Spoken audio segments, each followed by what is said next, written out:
to be at war with you, the public. We are there just to provide safety. It is June 24th, 2025, and the nation is buzzing with tension.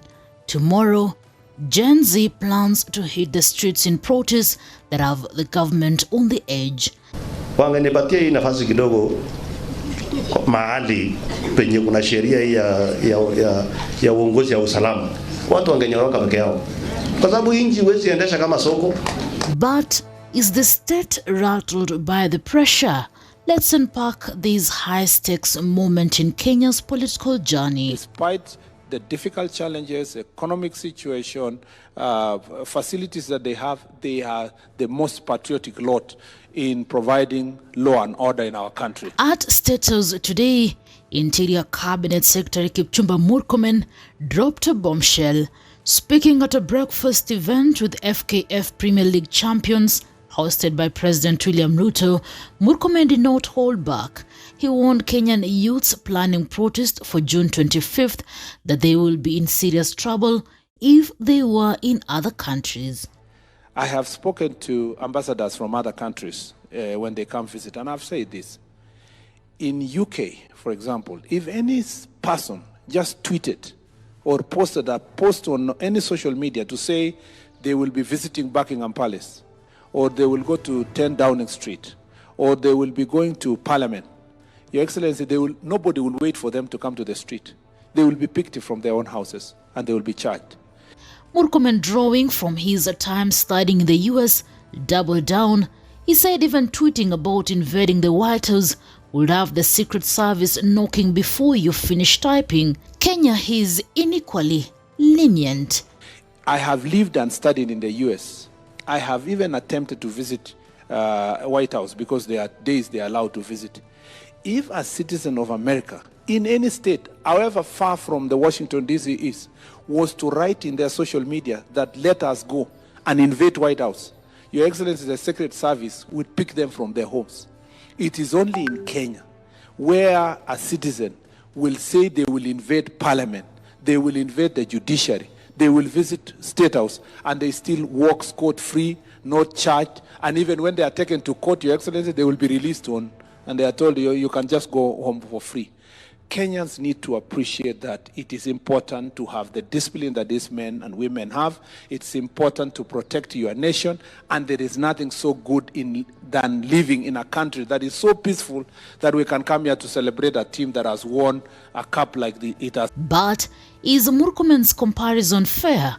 Kenya's constitution guarantees the right to peaceful protest, a freedom Gen Z is leveraging. So, why are they planning to march tomorrow? Keza last year June 25, kuna wengi wao waliuawa na polisi, na hadi sasa hivi hawajapata haki yao, hawajapata accountability. So tumeweza kujumuika siku ya leo kama vijana kuweza kukondemn kitu ya kwanza police brutality, na muhimu kuweza kuita public waweze kutujoin kwa maandamano yetu ya Wednesday. So on 25th, we are asking Kenyans that no one is safe. If you stay home, they will come for you the same way they came for Juang and killed him. If you are on the streets and you are peaceful selling masks, they will still shoot you the same way they shot Karaoke. So you are not safe. The system has killed us. The system has failed to listen to us. Those who are supposed to protect us have failed to protect us. And for the first time in history, we are out to fight for our... Murkomen claims it is over a few incidents of police brutality, which he says are already under investigation by relevant authorities. But for many young Kenyans, it is bigger than that. And Mr. President, if you hear the people who are speaking now about we want to come to the streets, we want to do mandamano and so forth, Your Excellency, you wonder what is the exact reason. You look at the reasons that have been provided. There have been situations where, unfortunately, in the course of this providing law and order, one or two unfortunate incidents have happened, and the law has been able to take its course. But you will find that despite that process, you will find people who are looking for every reason to come to street and to cause mayhem and to stop people's businesses. And then the police officers are sitting every day simulating how they will be able to stop these people. Your Excellency, the most unfortunate scenario happened last year at around this time on 25th of June. And in that situation, Parliament was invaded.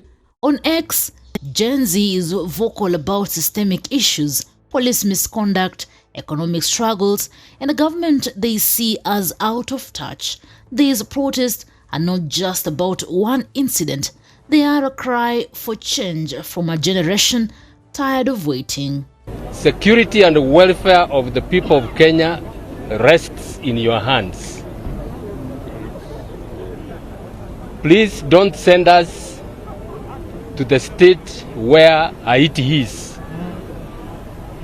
When you allow goons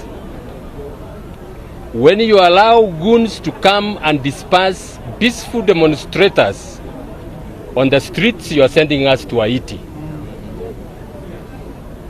Please stop that. You have the ability to stop. If you wanted to stop it, you will stop it. President William Ruto, speaking at the same event, took a firm stance. Nobody in Kenya will fight or intimidate our police, he declared, promising to equip law enforcement to maintain order. His words signal a government ready to draw a line in the sand. For the people who want to undermine, demean, try to intimidate our security agencies, I am telling them you're doing the wrong thing. Our security men and women deserve every support that we can muster for them to secure our nation. And we must work with them. And therefore, to every police officer, from the constable, the man on the beat, I give you my assurance that the government of Kenya will support you, will stand by you as you secure our nation. But the protests have powerful allies.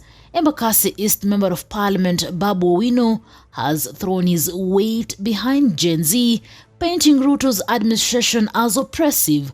Owino's support, alongside other opposition figures, is amplifying the moment, turning June 25th into a potential turning point. Be with the oppressed. Do you think that the government of today is an oppressive government? Very oppressive, and they need to change tact. They need to be tactful. And I want to tell you that tact means that there's a pope used to say that every morning when I wake up, I must greet the devil. That is tact.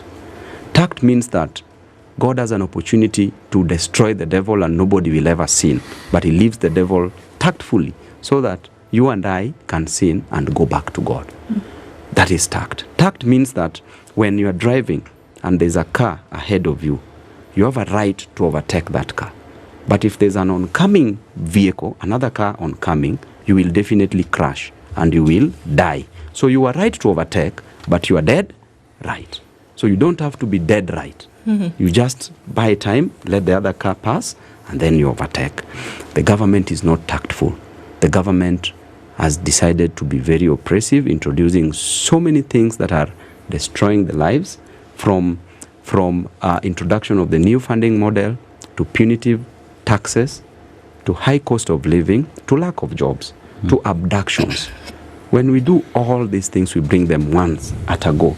To even this issue that we keep on singing about, the housing. So what is at stake? For Gen Z, it is about holding power to account. For the government, it is about maintaining control without alienating a restless youth. Murkomen's warnings and Ruto's promises suggest a state bracing for impact. But will these protests spark reform, or will they deepen the divide? As June 25th looms, Kenya stands at a crossroads. Will Gen Z's courage reshape the nation's political future, or will the government's hardline approach silence dissent? One thing is for sure, the world is watching, and so are we. Newsroom, Maisha TV, reader carrying Chebet.